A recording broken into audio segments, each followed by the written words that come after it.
ஆனா நான் நடிச்சுக்கிட்டு இருக்கும்போது இப்பவும் எனக்கு இருக்கிற பெரிய நம்பிக்கை, இந்த இண்டஸ்ட்ரி ரொம்ப ரொம்ப சவாலானது, சினிமா இண்டஸ்ட்ரி.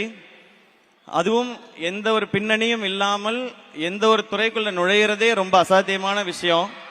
அப்படி அந்த துறைக்குள்ள நுழைஞ்சு அங்க சவால் வரும்பொழுதெல்லாம் எனக்கு இருக்கிற ஒரே தைரியம், என்கிட்ட 2 டிகிரி இருக்கு, இங்க இருந்து அமிச்சிட்டீங்கன்னா நான் ஏதாவது ஒரு வேலை செஞ்சாவது என்னால பொழைச்சிக்க முடியும் அப்படின்றதுதான். அப்படி நிறைய பேருக்கு இங்க கனவுகள் இருக்கு. எனக்கு நான் படிப்பு டீசெண்டா படிச்சேன் நானு. ஆனா சினிமா மேல ஒரு ஆர்வம், அதனால இந்த பக்கம் வந்துட்டேன். ஆனா இங்க இருக்க ஒவ்வொருத்தருக்கும் ஒரு கனவு இருக்கிறத பாக்குறேன். அந்த கனவை நோக்கி நீங்க ஓடுறத கவனிக்கிறேன். உங்களுடைய ஒவ்வொரு கதைகளும் நிறைய பேருக்கு தன்னம்பிக்கையை கொடுக்குது. இன்னைக்கு எனக்கு இன்னும் பெரிய நம்பிக்கையை கொடுத்திருக்குது. இந்த திட்டத்தினால பயன்பெற அத்தனை மாணவர்களுக்கும் என்னுடைய வாழ்த்துக்கள். இத்தனை பேர் வாழ்க்கையை மாற்றி கொண்டிருக்கிற அரசுக்கும் முதல்வர் அவர்களுக்கும் அதிகாரிகள் அனைவருக்கும் என்னுடைய நன்றி.